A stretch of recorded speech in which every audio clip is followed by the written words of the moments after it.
Good day, viewers. Walter here. Today I got a little something going on, tinkering, really, just messing around.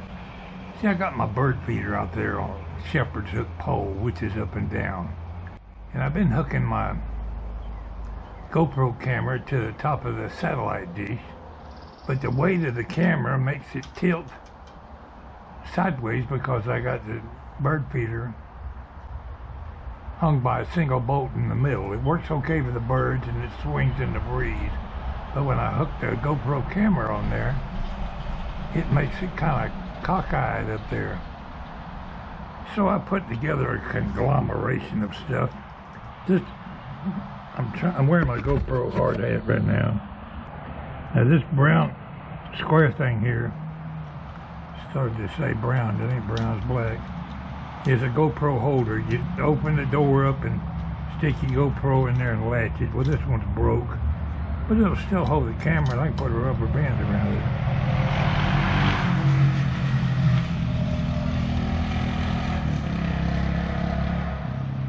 A couple of dirt bikes. Anyway, this piece of thing came with an assortment of GoPro attachments. I had it used it on the boat for a while, and you could clamp it on something and put this little same thing you would put on top of a tripod to mount your camera on. So that's two different kind of hooks. So I want to try to hook this. It's meant for clamping like this, but I'm going to turn it like this and clamp on the shepherd's hook pole. Only problem is the shepherd hook pole is smaller than that clamp. So I think I'll just go out there and wrap some tape.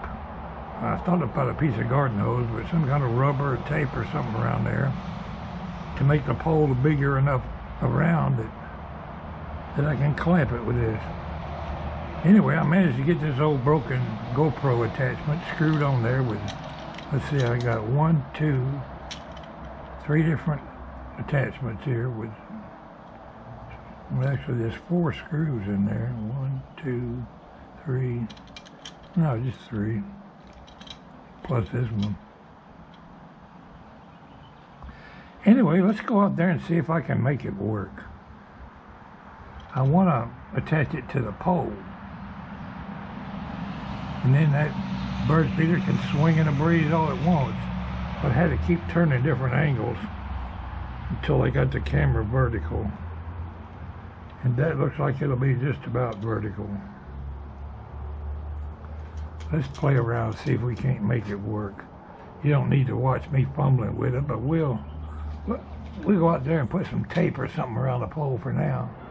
The wind's whipping around here so much today it's making my pole swing in the breeze.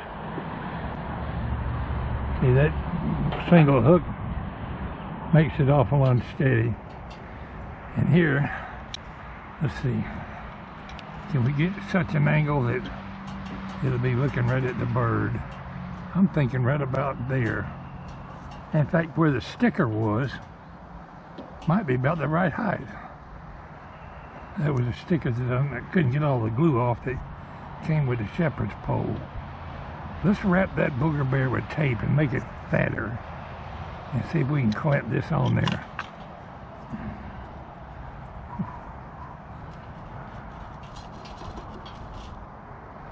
Let's see. Got some first aid tape here that might make it fat in a hurry. Let's try this one.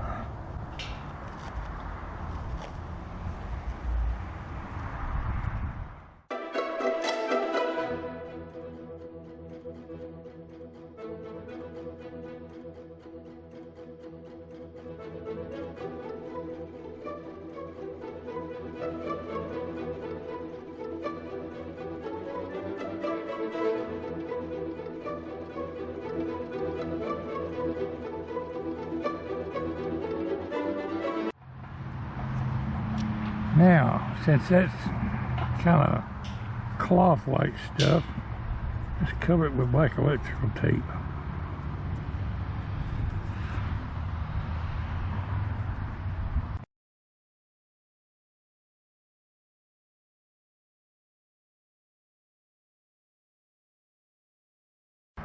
Why, George, that looks official, don't it? Let's see if it's going to clamp. Have to undo this screw right here to make it big enough to fit around there, and then close it back up.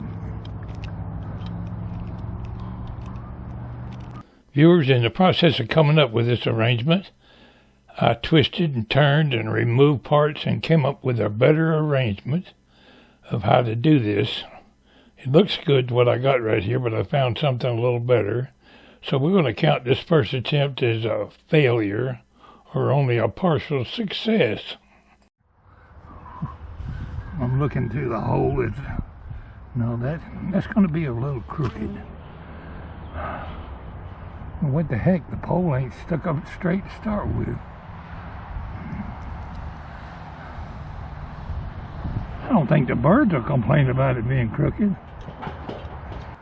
I'm half tempted just to leave this bracket out here and just take the camera in every day and just leave the bracket right here in the rain. What the heck? We just might do that. I got to tilt it like that to put the camera in.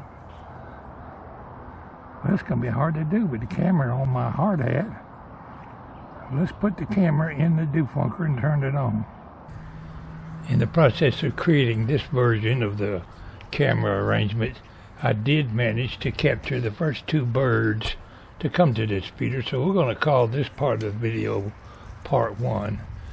In this part of today's video, I'm going to go ahead and show you the two first birds that came to the bird feeder. But bear in mind, we're going to be switching back to a new arrangement that'll be in part 2. Alright viewers, wasn't quite able to get it to go with my first attempt, but I took one of the attachments off and learned that I could twist that bottom one around. I didn't know it was rotatable.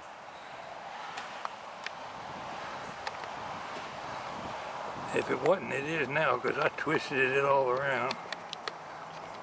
And I got it set up, pointing at the bird feeder. I won't show you too much with this handy cam here, but just showing you basically how I got it rigged up. My tape on the pole worked pretty good.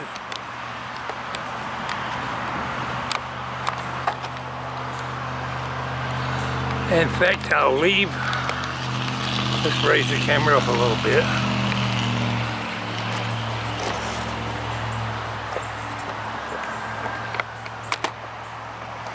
I'll leave the handy cam running right there, and maybe a bird will come around. There's not much bird activity right now, but maybe a bird will come around and pose for the double camera view. They're both running.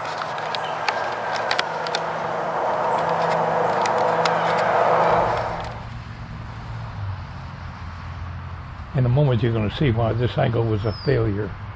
I'm pointing the camera right into the sun, and the glare got so bad off that feed pan that it was just unviewable. So what I wound up doing in part 2 is picking up the shepherd's pole, turning it around, facing it the other way, with the camera on the farther side looking this way. Viewers, one of the first things I ever learned when I started making videos was never face the sun when you're taking pictures, whether you're taking a picture of a train or a bird or whatever. All you're going to get is too much sunlight coming from the sun. So we're going to do better when we turn the camera on the other side and look at this way. Appreciate you tuning in to me today. Any comments on my little camera arrangement, be most welcome. Y'all take care, and I hope you have a nice holiday.